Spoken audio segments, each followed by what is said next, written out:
నమస్కారం. Welcome to my channel. ఈ వీడియోలో పెన్షనర్ల ఆవేదన, చారిత్రాత్మక అన్యాయం, అప్డేషన్ పోరాటం. దీనికి సంబంధించిన పూర్తి తాజా సమాచారాన్ని వీడియోలో తెలుసుకుందాము. వీడియో అయితే ఎక్కడ కానీ స్కిప్ చేయకుండా ఎండ్ వరకు చూసేటప్పుడే ఇన్ఫర్మేషన్ పూర్తిగా అర్థమవుతుంది. అలాగే వీడియో చూస్తున్న ప్రతి ఒక్కరు వీడియోకి అయితే లైక్ చేయండి ఫ్రెండ్స్. ఈ వీడియోని తోటి ఉద్యోగ పెన్షన్ మిత్రులతో అయితే షేర్ చేయండి. కొత్తగా మన ఛానల్ని చూస్తున్నవారు ఇంకా ఎవరైనా సబ్స్క్రైబ్ చేసుకోకుంటే వెంటనే మన ఛానల్ని సబ్స్క్రైబ్ చేసుకోండి. దీని ద్వారా నేను చేసే లేటెస్ట్ వీడియోస్ అన్నీ మీ వరకు రీచ్ అవుతాయి. ఇక ఆలస్యం చేయకుండా వివరాల్లోకి అయితే వెళ్ళిపోదాము. ఫ్రెండ్స్, ఇక విషయానికి వచ్చినట్లయితే దశాబ్దాల పోరాటాలు, ప్రభుత్వాల నిర్లక్ష్యం, న్యాయస్థానాల ఆదేశాలు మరియు మందులకు కూడా చాలని పెన్షన్లతో సతమతమవుతున్న లక్షలాది మంది వృద్ధుల వ్యధ. భారత బ్యాంకింగ్ రంగంలో పెన్షన్ అనే పదం కేవలం ఒక ఆర్థిక ప్రయోజనం కాదు. అది దశాబ్దాల పోరాటాలు, చారిత్రాత్మక తప్పిదాలు, ప్రభుత్వ వాగ్దానాలు మరియు లక్షలాది మంది ఉద్యోగుల ఆకాంక్షలతో ముడిపడి ఉన్నటువంటి ఒక సంక్లిష్ట గాథ. ఈరోజు బ్యాంకు పెన్షనర్లు పెన్షన్ అప్డేషన్ కోసం చేస్తున్నటువంటి పోరాటాన్ని అర్థం చేసుకోవాలంటే దాని చారిత్రక మూలాల్లోకి అయితే వెళ్ళాలి. మూలాలు: బ్రిటిష్ వారసత్వం మరియు చారిత్రాత్మక అన్యాయం. బ్రిటిష్ సామ్రాజ్యవాద పాలన ముగిసి వారు దేశం విడిచి వెళ్తున్నప్పుడు ఇంగ్లాండ్లో ఉన్న తరహాలోనే భారతీయ ఉద్యోగులకు కూడా సామాజిక భద్రత ఉండాలని భావించారు. ఈ క్రమంలో అప్పటి లాయిడ్స్ బ్యాంక్ తదనంతరం స్టేట్ బ్యాంక్ ఆఫ్ ఇండియాగా రూపాంతరం చెందింది. మరియు బ్యాంక్ ఆఫ్ ఇండియా వంటి రెండు బ్యాంకులు 3 రకాల పదవి విరమణ విధానాలను అయితే ప్రవేశపెట్టాయి. అవి ఏంటంటే provident fund, PF, gratuity pension. అయితే ఆ తర్వాత దేశంలో ఏర్పాటైన అనేక జాతీయ బ్యాంకులలో కేవలం 2 ప్రయోజనాలు, పిఎఫ్ మరియు గ్రాట్యుటీ మాత్రమే అమలుపరిచారు.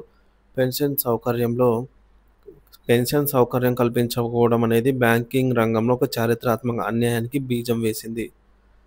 ఇక 2 దశాబ్దాల పోరాటం, సాధించిన పెన్షన్. 1985 సెటిల్మెంట్.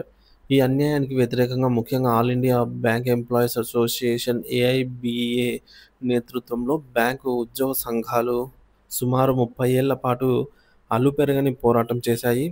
ఈ పోరాటాల ఫలితంగా 1985లో తెలుగువాడైన శ్రీ పివి నరసింహారావు గారు ప్రధాన మంత్రిత్వంలో పార్లమెంటు వామపక్షాలు, కాంగ్రెస్లోని ప్రగతిశీలవాదుల మద్దతుతో ఒక చారిత్రాత్మక పెన్షన్ సెటిల్మెంట్ కుదిరింది. దీని ద్వారా బ్యాంకు ఉద్యోగులందరికీ పెన్షన్ పొందే హక్కు లభించింది. సైద్ధాంతిక విభేదాలు, చేజారిన అవకాశాలు.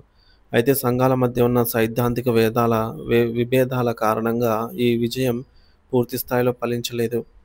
కొన్ని సంఘాలు ఎస్బీఐలో ఉన్న తరహాలోనే PF plus gratuity plus pension, ఈ 3 ప్రయోజనాలు కావాలని పట్టుబట్టాయి.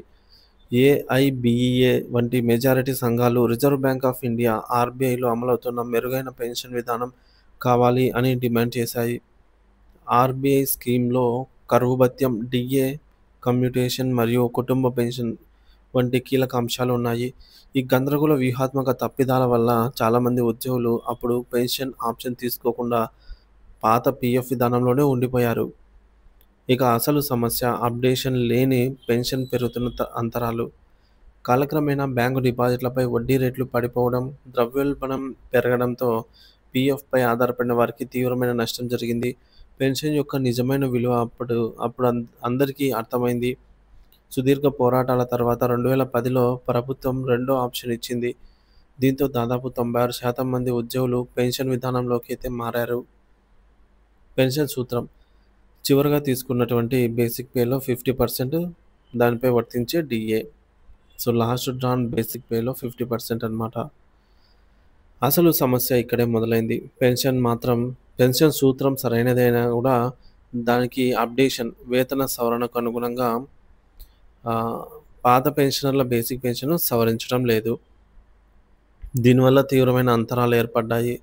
ఉదాహరణకు 1986లో తక్కువ బేసిక్తో రిటైర్ అయిన ఒక మేనేజర్ పెన్షన్ 2022లో అధిక బేసిక్తో రిటైర్ అయిన ఒక క్లర్క్ పెన్షన్ కంటే చాలా చాలా తక్కువ. సో 1980స్లో అప్పుడు చాలా తక్కువ అన్నమాట కరెన్సీ ఉండేది. అంటే అప్పుడు రూపాయికి చాలా విలువ ఉండేది, ఇప్పుడు లేదు. మరి ఈ విధంగా తర్వాతి కాలంలో జరిగిన వేతన సవరణల ప్రయోజనాలు కేవలం అప్పటి సర్వీస్‌లో ఉన్న వారికే దక్కాయి. పాత పెన్షనర్ల బేసిక్ పెన్షన్ ఏళ్ల తరబడి అలాగే నిలిచిపోయింది.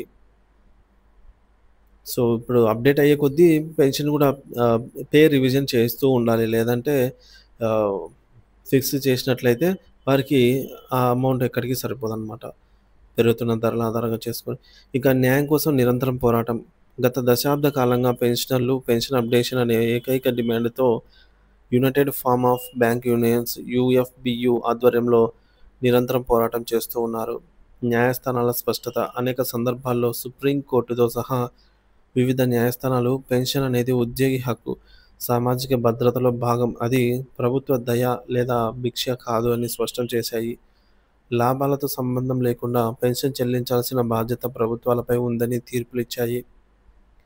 ప్రభుత్వ నిర్లక్ష్యం. న్యాయస్థానాలు స్పష్టత ఇచ్చినా ప్రభుత్వం మరియు ఇండియన్ బ్యాంక్స్ అసోసియేషన్ ఐబీఏ నిమ్మకు నీరెత్తినట్టు వ్యవహరిస్తున్నాయి. చర్చల పేరుతో కాలయాపన చేయటం, కంటి తుడుపు మాటతో సరిపెట్టడం తప్ప ఆచరణలో పురోగతి శూన్యం. మానవీయ సంక్షోభం. మందులకు కూడా చాలని పెన్షన్. ఈ పోరాటం వెనుక ఉన్నది కేవలం ఆర్థిక డిమాండ్ కాదు. అది ఒక మానవీయ సంక్షోభం. నేడు దేశవ్యాప్తంగా దాదాపు 6,00,000 మంది బ్యాంకు పెన్షనర్లు, 70,000 మందికి పైగా కుటుంబ పెన్షనర్లు ఉన్నారు.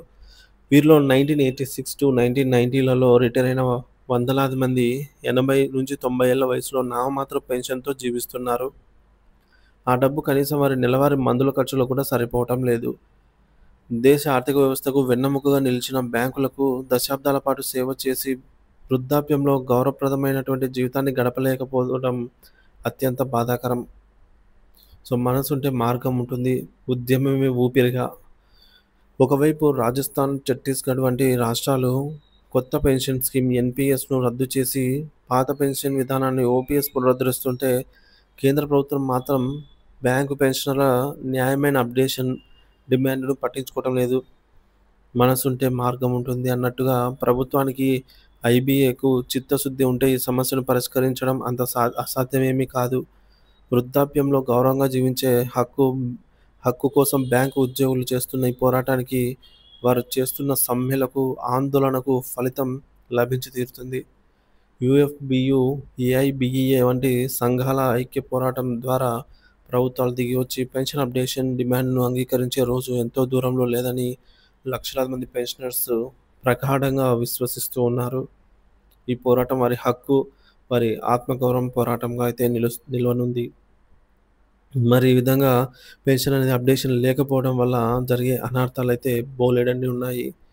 సో, రీసెంట్‌గా ప్రభుత్వ ఉద్యోగులకు సంబంధించి కూడా ఈ విధంగా వచ్చే అవకాశం అయితే కనిపిస్తున్న నేపథ్యంలో ఉద్యోగ పెన్షనర్స్ ఏకతాటిపై నడిచి ఈ యొక్క విధానాన్ని అయితే తీవ్రంగా వ్యతిరేకిస్తున్నారు.